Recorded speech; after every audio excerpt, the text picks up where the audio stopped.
ರಾಜ್ಯದ 3 ವಿಧಾನಸಭಾ ಕ್ಷೇತ್ರಗಳ ಫಲಿತಾಂಶದ ಬಗ್ಗೆ ರಾಜ್ಯದ ಜನರಿಗೆ ಎಷ್ಟು ಕುತೂಹಲ ಇದೆಯೋ ಅದರ ಜೊತೆಗೆ ಪಕ್ಕದ ಮಹಾರಾಷ್ಟ್ರದಲ್ಲಾಗ್ತಾ ಇರುವಂತಹ ಸಾರ್ವತ್ರಿಕ ವಿಧಾನಸಭಾ ಚುನಾವಣೆ ಆ ಚುನಾವಣೆಯ ಫಲಿತಾಂಶದ ಮೇಲೂ ಕೂಡ ಅಷ್ಟೇ ಕುತೂಹಲ ಇದೆ, ಅಷ್ಟೇ ನಿರೀಕ್ಷೆ ಇದೆ.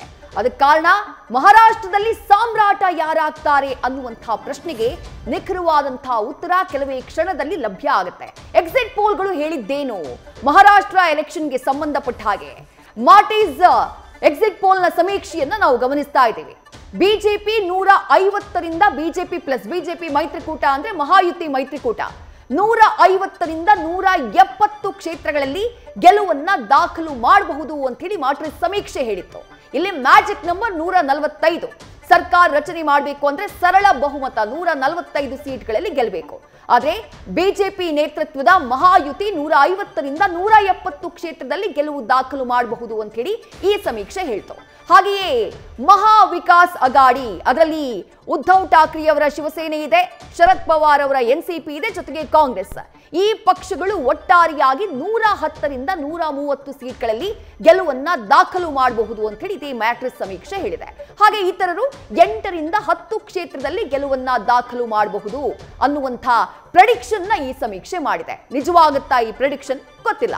ಕೆಲವೇ ಕ್ಷಣಗಳಲ್ಲಿ ಈ ವಿಚಾರಕ್ಕೆ ಸಂಬಂಧಪಟ್ಟ ಹಾಗೆ ನಮಗೆ ಟ್ರೆಂಡ್ ಗೊತ್ತಾಗ್ತಾ ಹೋಗುತ್ತೆ. 8 ಗಂಟೆಯ ನಂತರ ಮತ ಎಣಿಕೆ ಆರಂಭ ಆದ ಬಳಿಕ ಪಿ-ಮಾರ್ಕ್ ನ ಸಮೀಕ್ಷೆಯ ಡೀಟೇಲ್ಸ್ ನ ನೀವು ಗಮನಿಸ್ತಾ ಇದ್ದೀರಿ. ಯಾವ ರೀತಿ ಆಗಿದೆ ಪ್ರೆಡಿಕ್ಷನ್ ಅಂತ ಹೇಳಿ 137ರಿಂದ 157 ಕ್ಷೇತ್ರಗಳಲ್ಲಿ ಮಹಾಯುತಿ ಗೆಲುವನ್ನ ದಾಖಲು ಮಾಡಬಹುದು ಅನ್ನೋದು ಪಿ-ಮಾರ್ಕ್ ನ ಪ್ರೆಡಿಕ್ಷನ್ ಆಗಿತ್ತು. 137 ಅಂದ್ರೆ ಮ್ಯಾಜಿಕ್ ನಂಬರ್ ಬರದೇನೆ ಇರಬಹುದು, ಮ್ಯಾಜಿಕ್ ನಂಬರ್ ವರೆಗೆ ರೀಚ್ ಆಗದೇನೆ ಇರಬಹುದು. 137 ಕನಿಷ್ಠ 137 ಸೀಟ್ ಗೆಲ್ಲಬಹುದು, ಗರಿಷ್ಠ 157 ಅಂದ್ರೆ ಬಹಳ ನ್ಯಾರೋ ರಿಸಲ್ಟ್ ಬರುವಂತಹ ಚಾನ್ಸಸ್ ಇದೆ ಮಹಾರಾಷ್ಟ್ರದಲ್ಲಿ ಅಂತ ಹೇಳಿ ಈ ಪಿ-ಮಾರ್ಕ್ ಸಮೀಕ್ಷೆ ಹೇಳಿದೆ. ಮತ್ತೊಂದು ಕಡೆ ಮಹಾವಿಕಾಸ್ ಅಗಾಡಿ ಅವರು 126ರಿಂದ 146 ಕ್ಷೇತ್ರಗಳಲ್ಲಿ ಗೆಲುವನ್ನ ದಾಖಲು ಮಾಡಬಹುದು ಅನ್ನುವಂತಹ ಪ್ರೆಡಿಕ್ಷನ್ ನ ಈ ಸಮೀಕ್ಷೆ ಮಾಡಿದೆ. ಅಲ್ಲಿಗೆ ಮಹಾವಿಕಾಸ್ ಅಗಾಡಿ ಗೆಲುವನ್ನ ದಾಖಲು ಮಾಡಿದ್ರು ಅಥವಾ ಮಹಾಯುತಿ ಗೆಲುವನ್ನ ದಾಖಲು ಮಾಡಿದ್ರು ಬಹಳ ನ್ಯಾರೋ ಗೆಲುವು ಅಥವಾ ಬಹಳ ಕಡಿಮೆ ಅಂತರದ ಗೆಲುವು ಸಿಗುವಂತಹ ಚಾನ್ಸಸ್ ಇದೆ ಅನ್ನುವಂತಹ ಪ್ರೆಡಿಕ್ಷನ್ ನ ಆ ಸಮೀಕ್ಷೆ ಮಾಡಿದೆ.